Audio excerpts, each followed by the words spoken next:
बोलो भक्त और भगवान की जय, सभी संतों की जय, सभी भक्तों की जय। मेरे गुरुदेव श्री रामभद्राचार्य जी महाराज की जय। अब आप सुन रहे हैं भक्ति तथा ज्ञान के प्रकाशक आचार्यों की कथा। पिछले एपिसोड में आपने चयन जी की कथा सुनी, अब आप श्री सौभरी जी की कथा सुनेंगे। बोलो सौभरी जी महाराज की जय। दया की मूर्ति भगवान सौभरी ऋग्वेद के ऋषि हैं। इनके चरित्र वेदों, पुराणों और उपनिषदों में सर्वत्र मिलते हैं। सौभरी संहिता नाम से एक संहिता भी है। ये वृंदावन के निकट कालिंदी के तट पर रमणक नामक द्वीप में रहते थे, जो आजकल सुनरख नाम से प्रसिद्ध है। ये यमुना जी के जल में डूबकर हजारों वर्षों तक तपस्या करते रहे। एक बार मल्लाहों ने मछली पकड़ने के लिए जाल डाला। मछलियों के साथ जाल में ये स्वयं भी फंसकर चले आए। मल्लाहों ने समझा कोई बड़ा भारी मत्स्य फंस गया है। उन्होंने ऊपर खींचा तो मालूम हुआ ये तो महर्षि सौभरी हैं। मल्लाह बड़े घबराए। ऋषि ने कहा, भाई हम अब तुम्हारे जाल में फंस गए हैं, तुम हमें बेच दो।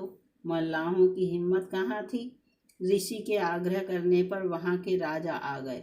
ऋषि को भला कौन मोल ले सकता है। उनका मूल्य कौन सी वस्तु से आंका जा सकता है। अंत में ऋषि के सुझाने पर यह निश्चय हुआ कि गौ के रोम रोम में अनंत देवताओं का निवास है। राजा ने गौ को बदले में देकर ऋषि को मुक्त कराया। मल्लाहों को उन्होंने और भी बहुत सा धन दिया। एक बार ऋषि ने देखा कि गरुण देव उनके स्थान के समीप मछलियों को खा रहे हैं। एक बड़ा मत्स्य था, उसे भी वे खाना चाहते थे। ऋषि ने मना किया, किंतु गरुण इतने भूखे थे कि उन्होंने ऋषि की बात पर ध्यान ही नहीं दिया। मत्स्य के बालक तड़पने लगे। महर्षि को बड़ी करुणा आई और उन्होंने गरुण को लक्ष्य करके शाप दिया कि आज से यदि गरुण यहाँ आकर किसी भी जीव को खाएगा तो उसकी मृत्यु उसी क्षण हो जाएगी। यह मैं सत्य सत्य कहता हूँ। उस दिन से उनके समीप का समस्त स्थान हिंसा शून्य बन गया। वहाँ कोई भी जीव हिंसा नहीं कर सकता। एक बार की बात है कि रमण के द्वीप के रहने वाले सर्पों ने सलाह की कि गरुण हमारे समस्त परिवार का बड़ी निर्दयता से संहार करते हैं, अतः उनके पास पारी पारी से सर्प जाया करते हैं और उन्हें बलि दिया करें। ऐसा करने से शीघ्र ही कुल का नाश न होगा। यह बात समस्त सर्पों ने स्वीकार कर ली और वे बारी बारी गरुण के पास जाने लगे। एक दिन कालिया नाग की बारी आई। वह गया और गरुण की बलि को स्वयं ही खा गया। इस पर गरुण बड़े क्रोधित हुए।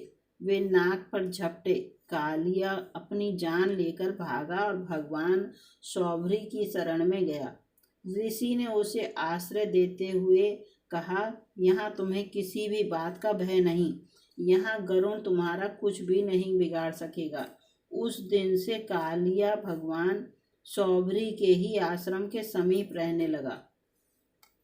इसलिए उस स्थान का नाम अहिवास और उसके समीप रहने वाले भगवान सौभरी ऋषि के वंशज अहिवासी कहलाए। ऋषि के विवाह की भी एक बड़ी मनोरंजक कहानी है। ऋषि सदा जल के भीतर समाधि लगाकर तपस्या करते थे। एक बार जल के भीतर ही भीतर उनकी समाधि भंग हुई। वहां उन्होंने देखा एक मत्स्य अपनी स्त्री के सहित बड़े सुख से विहार कर रहा है। आंखों के जरा से कुसंग ने अपना असर डाला। उसी समय ऋषि के मन में संकल्प उठा कि देखो, ये जलचर जंतु होकर कैसा सुख भोग रहे हैं, हम तो मनुष्य का शरीर पाकर भी इस सुख से वंचित हैं। यह विचार आते ही ऋषि समाधि प्राणायाम सब भूल गए, जल से बाहर निकले।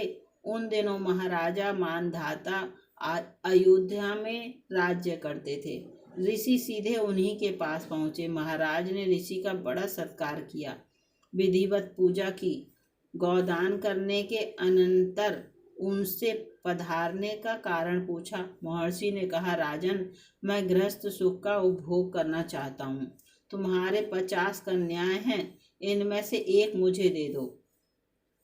महाराज सुनकर सन्न रह गए। भला हजारों वर्ष के इन बुढ़े ऋषि को अब इस ढलती उम्र में यह क्या सूझी?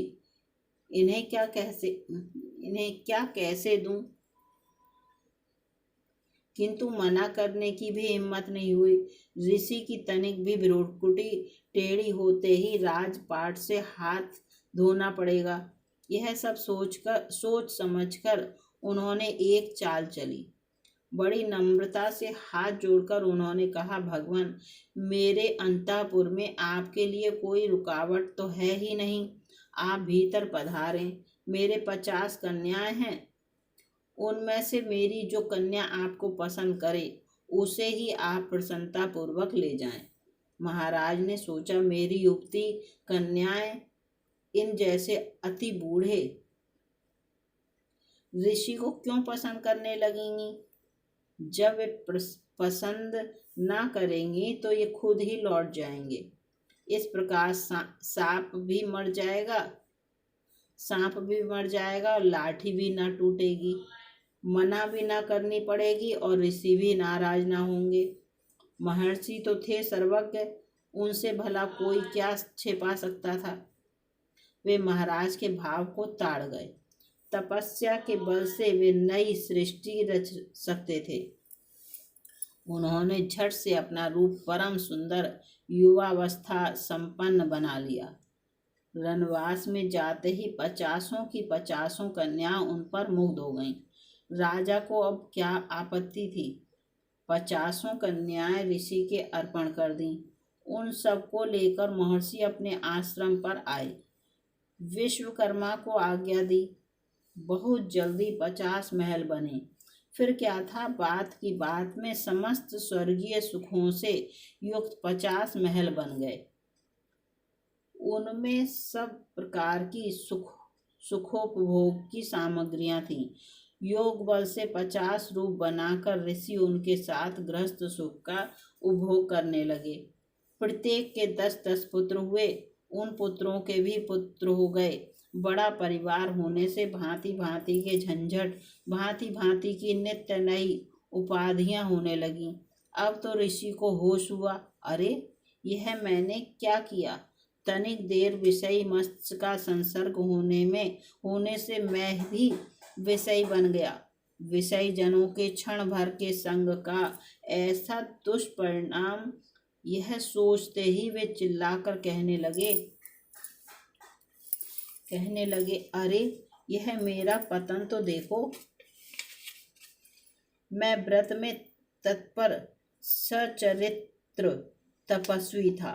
जल के भीतर मत्स्य के प्रसंग को देखकर मैं इतने दिन के प्राप्त किए हुए अपने ब्रह्म तेज को विषय भोगों के पीछे खो बैठा।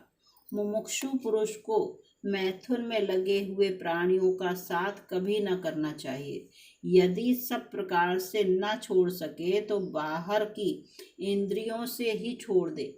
बिल्कुल एकांत में रहकर अनंत प्रभु में चित्त लगाकर उनके प्यारे भक्तों का सत्संग करना चाहिए। निसंग होना ही यतियों के लिए मुक्ति का मार्ग है। संग से सारे दोष उत्पन्न होते हैं और दुसंग से योग में आरूढ़ हुए योगी तक गिर जाते हैं। फिर अल्प सिद्धि वाले जीवों की तो बात ही क्या है। ऐसा सोचकर वे वानप्रस्थ धर्म का पालन करते हुए ब्रह्म में लीन हो गए। सौभरी मुनि के जीवन में भूत दया भूत दया विशेष रूप से देखी जाती है। वे प्राणियों को दुखी नहीं देख सकते थे।